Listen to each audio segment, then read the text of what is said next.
ख्याल है ताईद में जिनका नाम दिया गया है वो हजरत मौलाना अमानुल्लाह साहब कासमी हैं। मैं इस वक्त उनसे गुजारिश करता हूँ तशरीफ लाएं, सदर जलसा की तरफ से ऐलान करें और ताईद सदारत का इंतखाब करें। अस्सलामु अलैकुम रहमतुल्लाहि व बरकातुहू। अल्हम्दुलिल्लाहि रब्बिल आलमीन वस्सलातु वस्सलामु अला रसूलिहिल करीम, अम्मा बाद। क़ाल अल्लाहु तबारक व तआला फ़िल कुरान, फ़मन काना यरजू लिक़ा रब्बी फ़लयअमल अमलन सालिहा व क़ाल नबी सल्लल्लाहु अलैहि वसल्लम अद्दीनु अन नसीहा। क़ालू लिमन या रसूलल्लाह?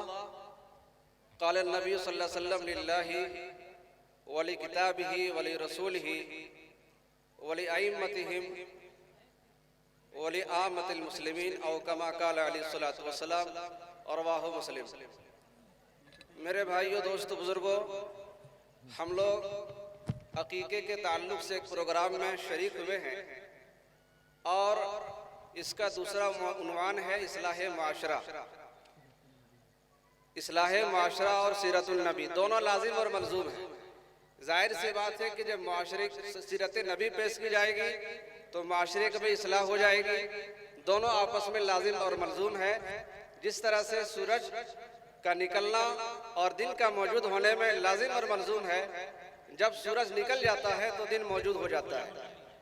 बहरकैफ आज इस अजीमुशान प्रोग्राम के लिए की सदारत के लिए हजरत मौलाना मोहम्मद रज़ाउद्दीन साहब कासमी दामत बरकातहुम नाज़िम आला दारुल वहीदिया जाम मोहड़ा जामताड़ा का इंतखाब अमल में आया है।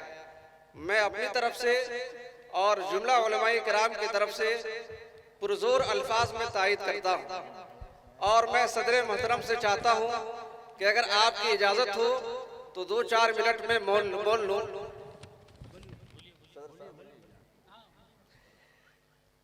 मैंने आपके सामने एक हदीस पाक पढ़ी है।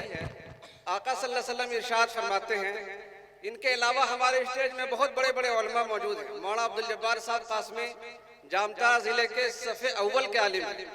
मौलाना शिफाउद्दीन साहब कासमी वो भी अल्हम्दुलिल्लाह जामताड़ा ज़िले के सफ़े अव्वल के आलिम हैं।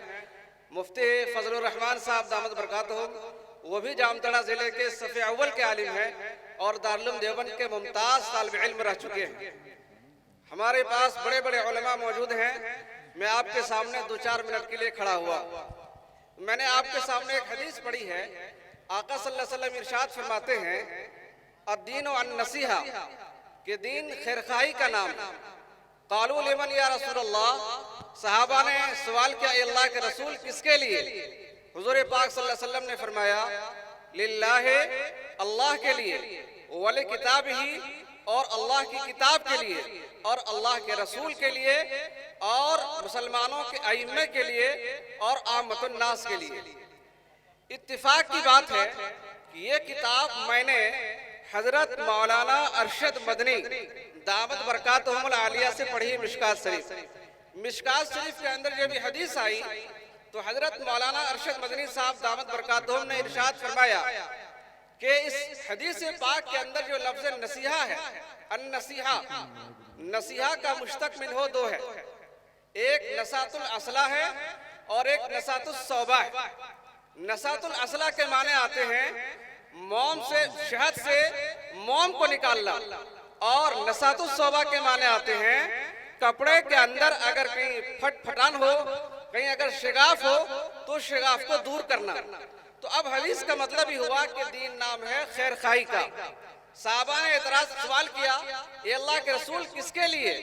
हुजूर पाक सल्लल्लाहु अलैहि वसल्लम ने फरमाया, अल्लाह के लिए। और इसका इस्तिलाही तर्जुमा किया जाता है कि दीन नाम है खैर खाई का। साहबा ने कहा, अल्लाह के रसूल किसके लिए? तो हुजूर पाक सल्लल्लाहु अलैहि वसल्लम ने फरमाया, अल्लाह के लिए। अल्लाह के लिए खैर खाई का मतलब क्या होता है? अल्लाह के लिए खैर खाई का मतलब ये है कि अल्लाह के वजूद को मानना, अल्लाह ताला के वजूद को तस्लीम करना। दुनिया में एक फिरका है जो अल्लाह ताला के वजूद को नहीं मानता। मारूफ आलिम दीन, बहुत बड़े मुबल्लिग हजरत मौलाना उमर साहब पालनपुरी रहमतुल्लाह अलैह से किसी काफिर ने सवाल किया कि आप लोग अल्लाह को बिन देखे क्यों मानते हैं? आप लोग अल्लाह को बिन देखे क्यों मानते हैं? हजरत मौलाना उमर साहब पालनपुरी नवरुल्लाह मरकज़हू ने जवाब दिया कि भाई दुनिया में बिन देखे मानी जाने वाली चीज एक नहीं हजारों है, अनेक है। बिन देखे माने जाने वाली चीज एक नहीं हजारों ऐसी चीजें हैं कि इंसान बगैर देखे उस पर एतमाद करता है और भरोसा करता है। उस काफिर ने कहा कम से कम एक एक चीज का मिसाल दे दीजिए जिस पर बिन देखे इंसान उसको मानता है। मौलाना उमर साहब पालनपुरी रहमतुल्लाह अलैह ने फरमाया, अकल कभी नजर आती है, इंसान अकल को मानता है, मानता है कि नहीं मानता है? इंसान अकल को मानता है। आप किसी अच्छे आदमी के बारे में मुआशरे में जिसका एक अच्छा वैल्यू है, अच्छा मकाम है, अच्छी सूरत हाल है, तो उसके बारे में कहता है कि आदमी अकलमंद है। तो अकल नजर नहीं आती है लेकिन अकल को मानता है। तो इसी तरह से अल्लाह तबारक व तआला मौजूद हैं, सारे के सारे मखलूकात अल्लाह ताला के वजूद पर दाल है। अब रहा मसला ये कि अल्लाह किस शक्ल में मौजूद है, अल्लाह किस तरह मौजूद है, अल्लाह किस तरह पाए जाते हैं। हजरत मौलाना अब्दुल जब्बार साहब से मैं खुसूसी तवज्जो का तालिब हूँ कि फन्ने मंतिक में, फलसफा में एक किताब मैब्जी पढ़ाई जाती है, उसमें लिखा हुआ है कि दुनिया में तीन तरह की चीजें मौजूद है। एक मौजूद फिल खारिज जो धरातल में मौजूद है, हम और आप है मौजूद, और एक मौजूद फिल ज़हन है, हमारे ज़हन में बहुत सारी चीजें मौजूद हैं, गम है, फिक्र है, खुशी है, गमी है, हमारे ज़हन में मौजूद है। और एक मौजूद नफ्सुल अमरी है। मौजूद नफ्सुल अमरी किसे कहते हैं? वाक़तन वो मौजूद है, मानने वाला माना जाए, माने या ना माने, मानने वाला उसको माने या ना माने, और अगर मान भी ले तो अगर उसका इनकार भी करे तो कोई फर्क नहीं पड़ता है। उलमा ने उसकी मिसाल दी है जैसे वजूद नहार और तुले शम्स के दरमियान एक तलाजुम है, एक रिश्ता तलाजुम का है। जब सूरज निकलता है तो दिन पाया जाता है, चाहे हम माने या ना माने, हम रहे या ना रहे। मौजूद नफ्सुल अमरी की तारीफ उलमा ने की है, माँ का वजूद हो वाक़िअन गैर मुअल्लक़िन बिफ़र्ज़िल फारिज़, जिसका वजूद वाक़ई हो, मानने वाले के मानने पर मौकूफ न हो। तो बहर के ये ऊंचे ऊंचे पहाड़, ये ऊंचे ऊंचे झरने और हमारा मुख्तलिफ अंदाज में बैठना और मुख्तलिफ बोलियां बोलना, ये वहदहू ला शरीक के वजूद पर दाल है। एक काफिर का इमाम अबू हनीफा रहमतुल्लाह अलैह से इसी बात पर मुनाजरा हुआ। काफिर कह रहा था कि अल्लाह नहीं है, इमाम आज़म अबू हनीफा रहमतुल्लाह अलैह फरमा रहे थे कि अल्लाह है। दोनों के दरमियान मुनाजरा तय हो गया, मुनाजरा हो गया, तारीख तय हो गई कि फला दिन मुनाजरा होगा, तारीख तय हो गई। इमाम साहब रहमतुल्लाह अलैह, इत्तेफाक की बात है कि थोड़ी ताखीर से पहुंचे, ताखीर हो गई, देरी हो गई। उधर फरीके मुखालिफ का जो मनाजिर था वह स्टेज पर चढ़ करके मौज में ताव दे रहा था, लोगों से दादे तहसील वसूल कर रहा था कि इमाम अबू हनीफा हार गया, मुनाजरा हार गया, वो हमारे मुकाबले में नहीं आ सकता है। इमाम साहब रहमतुल्लाह अलैह के आने में ताखीर हुई तो उन्होंने पूछा कि इमाम साहब आपके आने में ताखीर क्यों हो गई? तो इमाम साहब रहमतुल्लाह अलैह ने फरमाया कि भाई मैं वक्त पर चला था जरूर, लेकिन रास्ते में एक नदी पड़ गई, उसमें सैलाब आया हुआ था, बाढ़ आई हुई थी, तो मैं इस पार से उस पार जाने की कोशिश कर रहा था, मगर कोई सबील नहीं थी, कोई रास्ता नहीं था। तो मैं इसी दरमियान में था और फिक्र कर रहा था। अचानक देखा कि बीच नदी में एक दरख्त उग आया, मौलाना इमामुद्दीन साहब, बीच नदी में एक दरख्त उग आया खुद ब खुद, और वो खुद ब खुद तनावर दरख्त हो गया, बड़ा सा दरख्त हो गया, और बड़ा सा दरख्त होने के बाद खुद ब खुद उसके पटरे हो गए, शाखें हो गई, और खुद ब खुद वो एक कश्ती का शक्ल ले लिया, और कश्ती इस पार आ गई, और मैं खुद ब खुद उस पर बैठ गया, और बैठने के बाद कश्ती खुद ब खुद इधर से उधर चली गई। तो फरीक मुखालिफ का जो मनाजिर था वो हंसने लगा, ऐसा कैसे हो सकता है कि एक पेड़ खुद ब खुद उगाए, बगैर लगाने वाले के खुद ब खुद पैदा हो जाए, और खुद ब खुद उसकी शाखें हो जाए, और खुद ब खुद वो सारे के सारे शाखें जुड़ जाए और कश्ती बन जाए, और कश्ती बगैर मल्ला के इस पार से उस पार चल जाए, ऐसे कैसे हो सकता है? तो इमाम आज़म अबू हनीफा रहमतुल्लाह अलैह ने फरमाया, जब ऐसा नहीं हो सकता है तो ये दुनिया इतनी बड़ी कायनात खुद ब खुद बगैर बनाने वाले के कैसे मारज वजूद में आ सकती है, ये कैसे वजूद में आ सकती है। तो फरीक मुखालिफ ने कहा कि अभी आप बताइए कि अल्लाह तबारक व तआला कर क्या रहे हैं, अभी अल्लाह तबारक व तआला प्रेजेंट में क्या कर रहे हैं। तो इमाम अबू हनीफा रहमतुल्लाह अलैह ने फरमाया कि आप नीचे उतरिए स्टेज से, मैं बताता हूं कि अल्लाह ताला क्या कर रहे हैं। तो वो फरीक मुखालिफ जो मनाजिर था, काफिर मनाजिर था, वो स्टेज से नीचे उतरा और इमाम साहब अबू हनीफा रहमतुल्लाह अलैह ऊपर चले गए। इमाम साहब रहमतुल्लाह अलैह ने अल्लाह ताला की हम्द व सना बयान की और तारीफ तौसीफ बयान करने के बाद इमाम साहब रहमतुल्लाह अलैह ने फरमाया कि अभी अल्लाह हमको ऊपर कर रहे हैं और तुम्हें नीचे कर रहे हैं, अभी अल्लाह यही काम कर रहे हैं। तो अल्लाह के वजूद को मानना, वाले किताब ही अल्लाह की किताब को मानना, अल्लाह ने जितने भी किताबें भेजी हैं उन सारी किताबों पर ईमान रखना, यकीन रखना, वाले रसूल ही और अल्लाह के रसूल को मानना, सारे रसूलों पर यकीन रखना और ये यकीन रखना कि जनाब मोहम्मद रसूलुल्लाह सल्लल्लाहु अलैहि वसल्लम आखिरी नबी हैं, जमाने के एतबार से भी और जात के एतबार से भी। उलमाए कराम की तवज्जो का तालिब हो, एक इल्मी मसला है, इल्मी बातें बहुत कम आती हैं कि हुजूर पाक सल्लल्लाहु अलैहि वसल्लम जमाने के एतबार से भी लास्ट नबी हैं और जात के भी एतबार से लास्ट नबी है। जमाने के एतबार से लास्ट नबी क्या मतलब? सबसे पहले आदम आए, उसके बाद नूह आए, ये सिलसिला चला और लास्ट में सबसे आखिर में हुजूर पाक सल्लल्लाहु अलैहि वसल्लम दुनिया में तशरीफ लाए।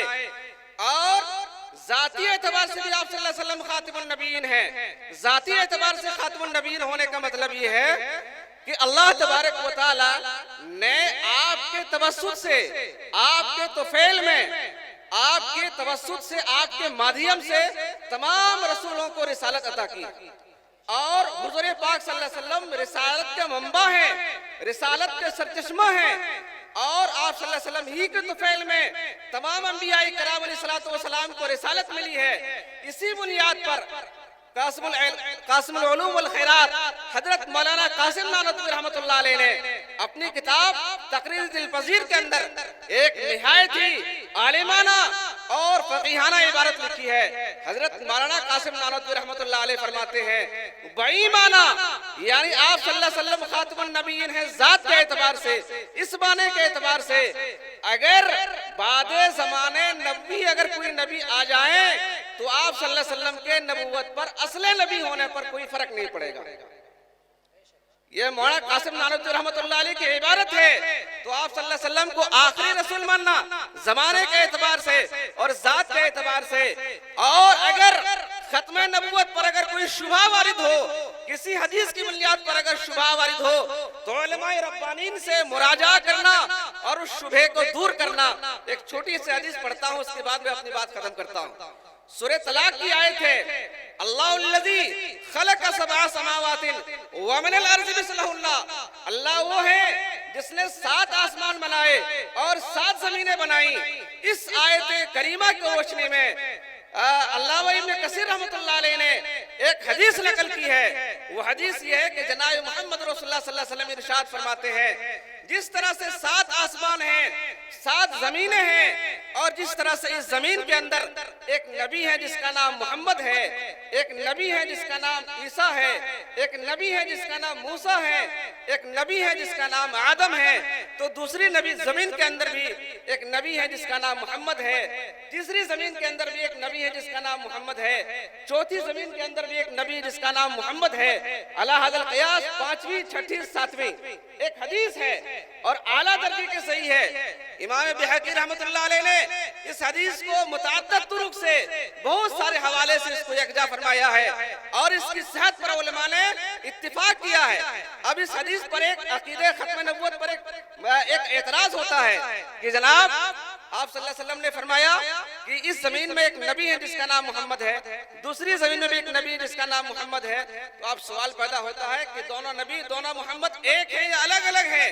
अगर एक मानते हैं फिर भी इश्काल वालिद होता है, अगर अलग अलग मानते हैं फिर भी इश्काल वालिद होता है। बहर कैफ अल्लाह के रसूल को आखिरी नबी मानना और अगर खत्म रिसालत पर या खत्म नबूवत पर अगर कोई इश्काल हो, कोई शुबा हो तो उलमाए रब्बानीन से उस शुबा को हल करना। तो मेरे भाई, अल्लाह के रसूल सल्लल्लाहु अलैहि वसल्लम ने फरमाया वले रसूल ही, अल्लाह के रसूल के साथ खैरखाई करना। वली किताब ही अल्लाह की किताब के साथ खैर खाई करना। उसके बाद आका सल्लल्लाहु अलैहि वसल्लम ने फरमाया और मुसलमानों के अइम्मा के साथ खैर खाई करना। अइम्मा के साथ खैर खाई, उनको अपना आका मानना, अपना अमीर मानना। और आमतुन्नास के साथ खैर खाई करने का मतलब यह है इन लोगों के हुकूक का ख्याल करना। जो लोगों के हुकूक हम पर आयद होते हैं और हमारे हुकूक जो लोगों पर आयद होते हैं उनका ख्याल करना। ये चंद बातें थी। अल्लाह पाक हम सबों को, अल्लाह पाक सारे मुसलमानों को अपनी मर्जियात पर चलने की तौफीक अता फरमाए। और ओहदे सदारत के लिए जिस शख्सियत का इंतखाब किया गया है, मैं फिर पुरजोर अंदाज में तायद करता हूँ कि अल्लाह पाक हजरत से मजीद काम ले ले। वमा तौफीक इल्ला बिल्लाह।